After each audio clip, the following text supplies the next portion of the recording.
Hello दोस्तों, आपका स्वागत है जेएसएससी पॉइंट में। और आप देख रहे हैं झारखंड पुलिस के महत्वपूर्ण सामान्य अध्ययन के सेशन को।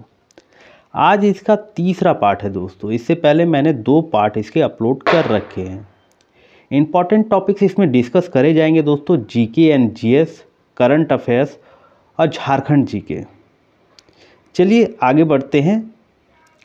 क्लास की टाइमिंग को देख लेते हैं। 8 बजे रात में हम लोग झारखंड जीके के टेस्ट को अटेम्प्ट करते हैं और 4 बजे शाम में हम लोग जीके, जीएस और करंट अफेयर्स के टेस्ट को अटेम्प्ट करते हैं। बात करें आज के पहले प्रश्न के बारे में, तो कार्य का मात्रक क्या है? कार्य का मात्रक क्या हो? ऑप्शंस है जूल, न्यूटन, मोल और डाइन। तो इसका सही उत्तर हो जाएगा दोस्तों जूल। कार्य का मात्रक जूल है। बात करें न्यूटन के बारे में, तो न्यूटन बल का नया मात्रक है। बल का नया मात्रक न्यूटन है। मोल पदार्थ की मात्रा का मात्रक है। पदार्थ की मात्रा का मात्रक कौन है दोस्तों? मोल है। बल का पुराना मात्रक डाइन है दोस्तों। बल का पुराना मात्रक डाइन है। एक बार दोबारा हम लोग इसको रिपीट कर लेते हैं। कार्य का मात्रक जूल है। बल का नया मात्रक न्यूटन है। पदार्थ की मात्रा का मात्रक मोल है। अब बल का पुराना मात्रक डाइन है। आज का दूसरा प्रश्न है दोस्तों, म्यांमार की राजधानी कहाँ है? म्यांमार की राजधानी कहाँ है?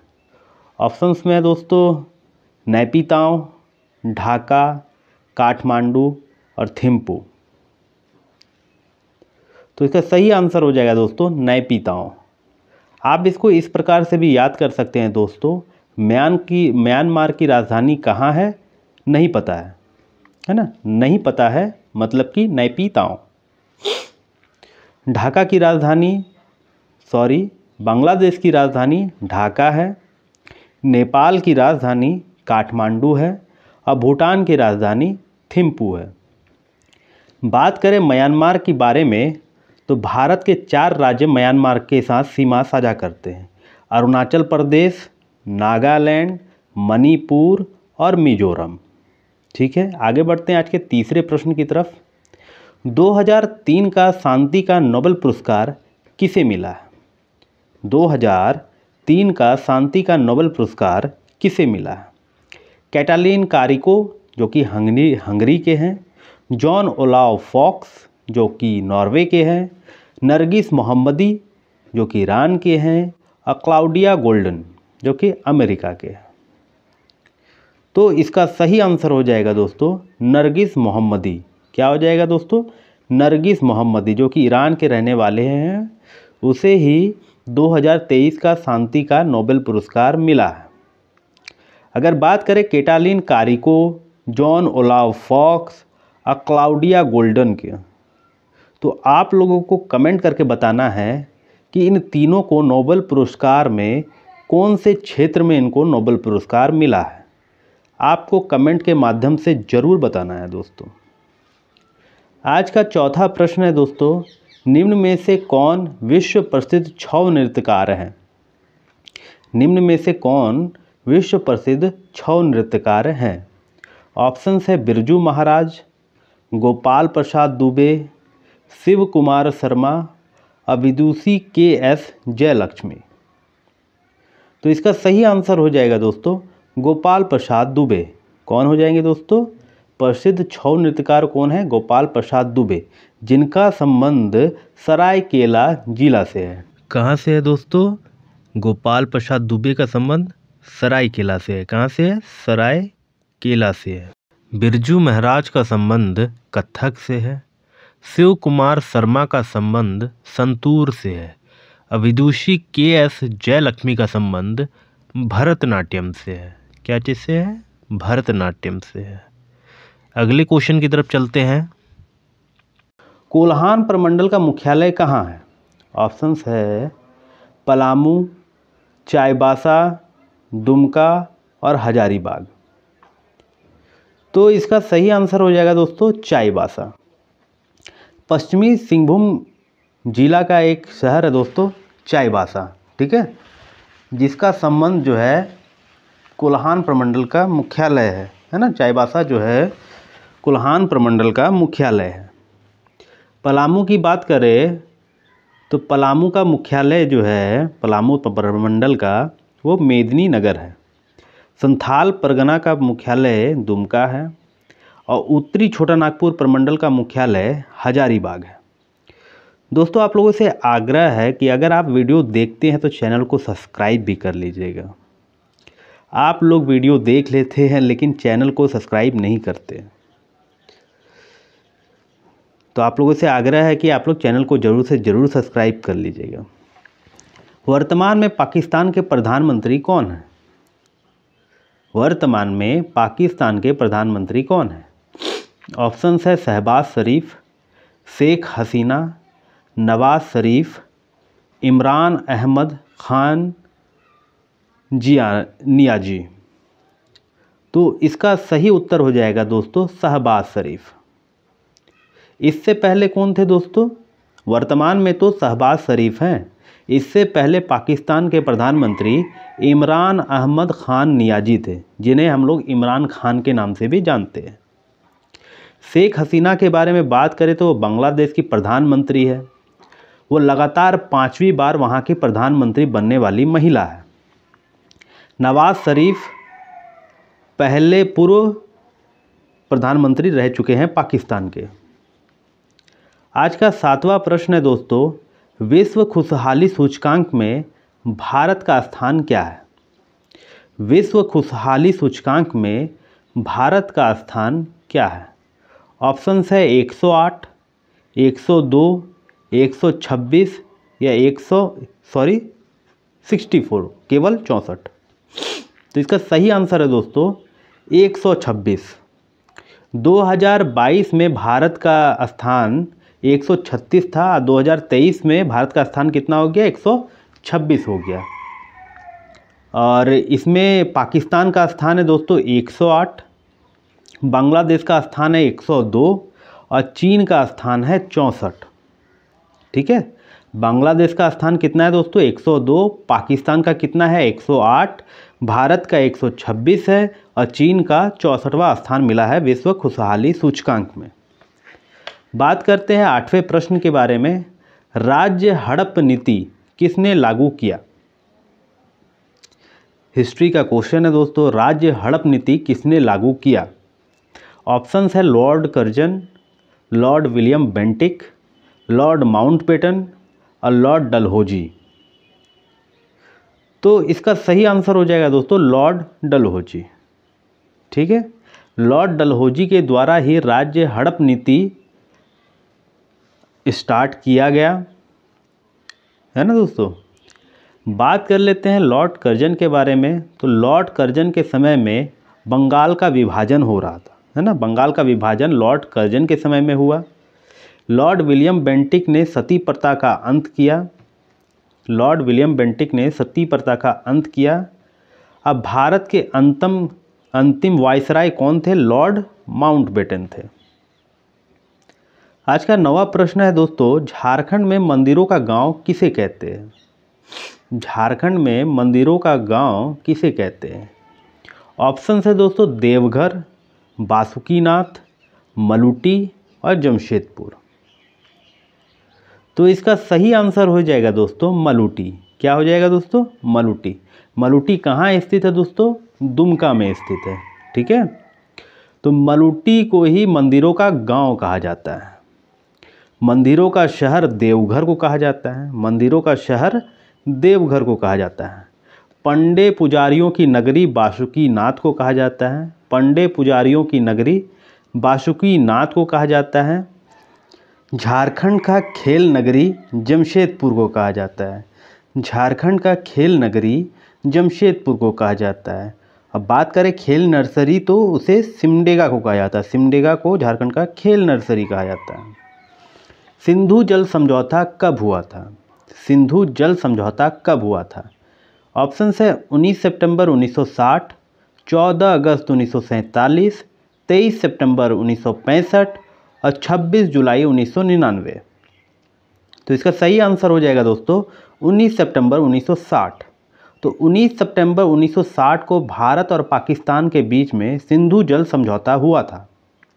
सिंधु जल समझौता में ऊपर की 3 नदियां पाकिस्तान को पानी दिया जाएगा उससे 80% और भारत को 20%, जैसे कि झेलम, चिनाब और सिंधु। इसकी 3 नदियों का पानी 80% पाकिस्तान के पास जाएगा और रावी, व्यास और सतलुज 3 नदियों का पानी भारत के पास 80% रहेगा। यही सिंधु जल समझौता 19 सितंबर 1960 को होता है। बात करें 11वें नंबर प्रश्न की, तो जादव पाटिया चित्र शैली किस जनजातीय समूह से संबंधित है? जादव पाटिया चित्रकला शैली किस जनजातीय समूह से संबंधित है?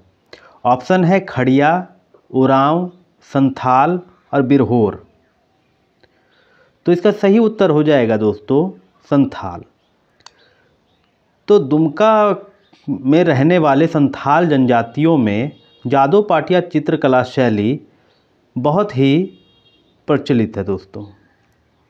ठीक है दोस्तों, जादव पाटिया चित्रकला का संबंध जो है अगर कहा जाए किस जिले से है तो वो दुमका जिले से है, और किस जनजातीय समूह से है तो वो संथाल जनजातीय समूह से है ना।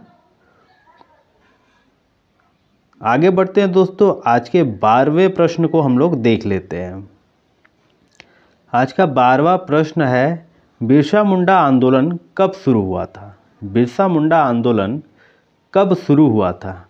ऑप्शन है 15 नवंबर 1875, 1895, 30 नवंबर 1897 या 9 जून 1900। तो इसका सही आंसर हो जाएगा दोस्तों 1895 में। बिरसा मुंडा आंदोलन 1895 में हुआ था। 15 नवंबर 1875 में बिरसा मुंडा का जन्म होता है। 1895 में बिरसा मुंडा ने आंदोलन शुरू किया। 30 नवंबर 1897 को बिरसा मुंडा जेल से छूटकर वापस आए और उन्होंने फिर आंदोलन शुरू कर दिया, और 9 जून 1900 को बिरसा मुंडा की मृत्यु हैजा के कारण हो जाती है। अब बिरसा मुंडा को पकड़वाने के लिए इनाम के रूप में 500 रुपये की राशि रखी गई थी इनाम स्वरूप। आज का 13वां प्रश्न है दोस्तों, सोहराय पर्व किस माह में मनाया जाता है? सोहराय पर्व किस माह में मनाया जाता है? ऑप्शन है बैशाख माह में, चैत्र माह में, माघ माह में या पौष माह में। तो इसका सही उत्तर हो जाएगा दोस्तों पौष माह में, है ना। पौष माह कब रहता है दोस्तों? जनवरी में रहता है। तो 5 जनवरी से 14 जनवरी के बीच में सोहराय पर्व कभी भी मनाया जाता है। ठीक है। बात करें बैशाख माह में, तो बैशाख माह में मंडा पर्व मनाया जाता है। बैशाख माह में मंडा पर्व मनाया जाता है। चैत्र माह में सरहुल पर्व मनाया जाता है। चैत्र माह में सरहुल पर्व मनाया जाता है। माघ महीना में माघी पर्व मनाया जाता है। और नूनबिल मेला भी माघ महीने में ही लगता है। ठीक है, नूनबिल मेला दुमका में लगता है। FIH हॉकी ओलंपिक क्वालिफायर्स 2024 का आयोजन झारखंड के किस जिले में किया गया था? FIH हॉकी ओलंपिक क्वालिफायर्स 2024 ये वुमेंस का था दोस्तों। वुमेंस के ओलंपिक क्वालिफायर का आयोजन झारखंड के किस जिले में किया गया था? रांची, बोकारो, जमशेदपुर या दुमका। तो इसका सही आंसर हो जाएगा दोस्तों रांची। रांची में भी कहाँ दोस्तों? तो एल्बर्ट इक्का जो स्टेडियम है, ठीक है, रांची में, वहाँ पे इसका आयोजन किया गया था। तो स्पेशल बात ये थी दोस्तों इस आयोजन की, इस क्वालिफायर की, कि इसके टिकट्स को हमारे CM जो उस समय थे हेमंत सोरेन जी द्वारा फ्री कर दिया गया था। ठीक है। झारखंड मतलब इंडिया की टीम इसमें 4थे नंबर पे रही थी। आगे बढ़ते हैं दोस्तों, झारखंड का जनसंख्या घनत्व कितना है? ऑप्शंस है 382 व्यक्ति प्रति वर्ग किलोमीटर, 1106 व्यक्ति प्रति वर्ग किलोमीटर, 414 व्यक्ति प्रति वर्ग किलोमीटर या 17 व्यक्ति प्रति वर्ग किलोमीटर? तो इसका सही आंसर हो जाएगा दोस्तों 414 व्यक्ति प्रति वर्ग किलोमीटर। भारत की अगर जनसंख्या घनत्व की बात की जाए तो 382 व्यक्ति प्रति वर्ग किलोमीटर है। अगर बिहार की जनसंख्या घनत्व की बात की जाए, जो कि देश में सबसे अधिक जनसंख्या घनत्व वाला राज्य है, तो 1106 व्यक्ति प्रति वर्ग किलोमीटर है। और भारत देश में सबसे न्यूनतम जनसंख्या घनत्व वाला कोई राज्य है तो वो है अरुणाचल प्रदेश, जिसकी जनसंख्या घनत्व 17 व्यक्ति प्रति वर्ग किलोमीटर है। बात करते हैं 16वां नंबर प्रश्न के बारे में।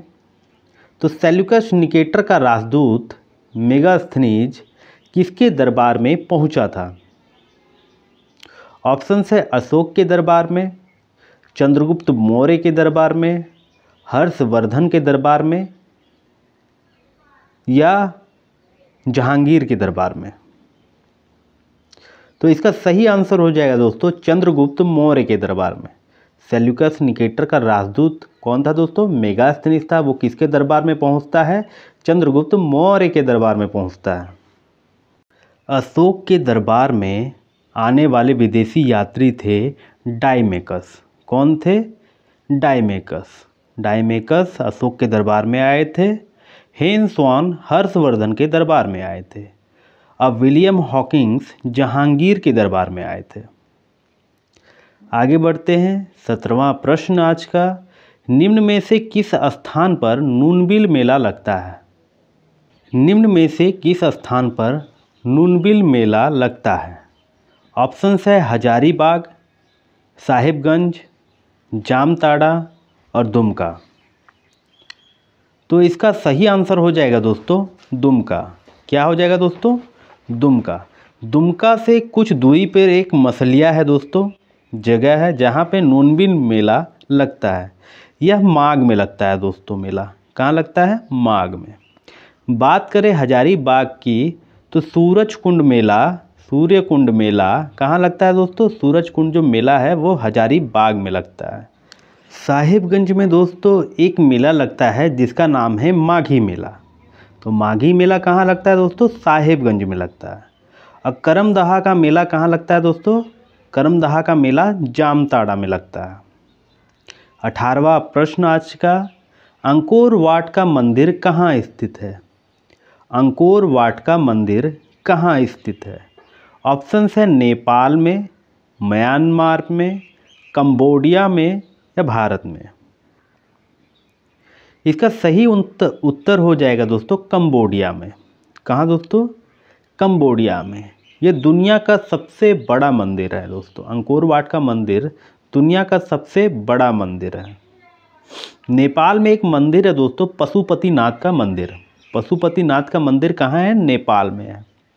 ब्लैक पैगोडा जो है दोस्तों, ब्लैक पैगोडा म्यांमार में स्थित है। ब्लैक पैगोडा कहाँ है दोस्तों? म्यांमार में स्थित है। भारत में कई सारे मंदिर स्थित है दोस्तों। तो एक हाल ही में सबसे फेमस मंदिर है दोस्तों सबरीमाला का मंदिर। आपको कमेंट करके बताना है ये किस राज्य में है।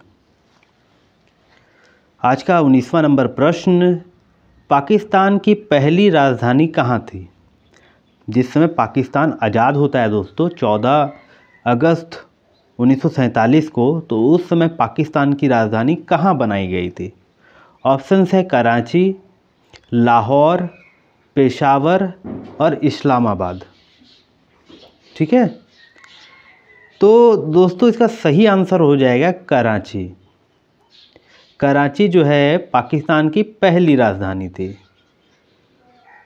जब पाकिस्तान आज़ाद होता है 14 अगस्त 1947 को, ठीक है, तो कराची को पहली राजधानी बनाई गई दोस्तों।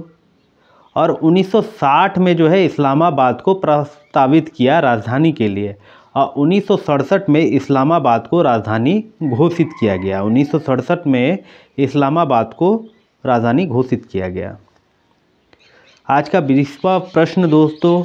पूर्व से पश्चिम की ओर भारत के पड़ोसी देशों के सही अनुक्रम क्या है?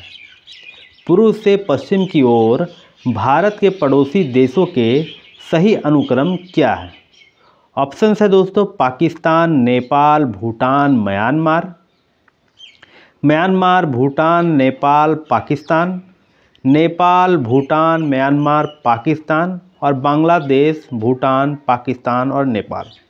अगर आप पूर्व की ओर बात करें तो पूर्व में सबसे पहले हमारा आ जाता है म्यांमार, उसके बाद भूटान, अब भूटान के नीचे में ही आता है दोस्तों बांग्लादेश, भूटान के बाद आ जाता है हमारा नेपाल और नेपाल के बाद पाकिस्तान। इस तरह से ऑप्शन नंबर बी इसका राइट आंसर है दोस्तों। आप लोग भी इसे खोजने की कोशिश कीजिएगा और समझने की कोशिश कीजिएगा दोस्तों।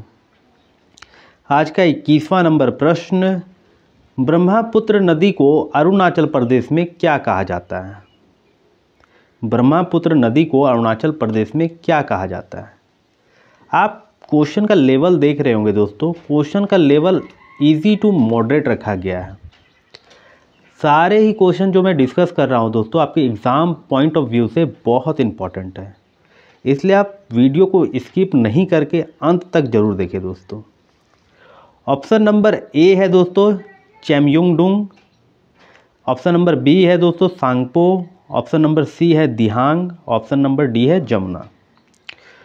तो इसका सही आंसर हो जाएगा दोस्तों दिहांग। बात करते हैं चेमयुंगडुंग जो कि तिब्बत में दोस्तों, यहाँ से ब्रह्मपुत्र नदी निकलती है। तिब्बत में इसे सांगपो कहा जाता है। जब ब्रह्मपुत्र नदी अरुणाचल प्रदेश में प्रवेश करती है तो इसे दिहांग कहते हैं, और जब बांग्लादेश पहुँचती है तो इसे जमुना कहते हैं। ठीक है दोस्तों। 22वां नंबर प्रश्न आज का, एवरेस्ट पर चढ़ने वाली भारत की पहली महिला कौन थी? एवरेस्ट पर चढ़ने वाली भारत की पहली महिला कौन थी? ऑप्शन है झुंको तबई, बछेंद्री पाल, प्रेमलता अग्रवाल और विनीता सोरेन। तो इसका सही आंसर हो जाएगा दोस्तों, भारतीय महिला की बात की जाए तो बछेंद्री पाल है।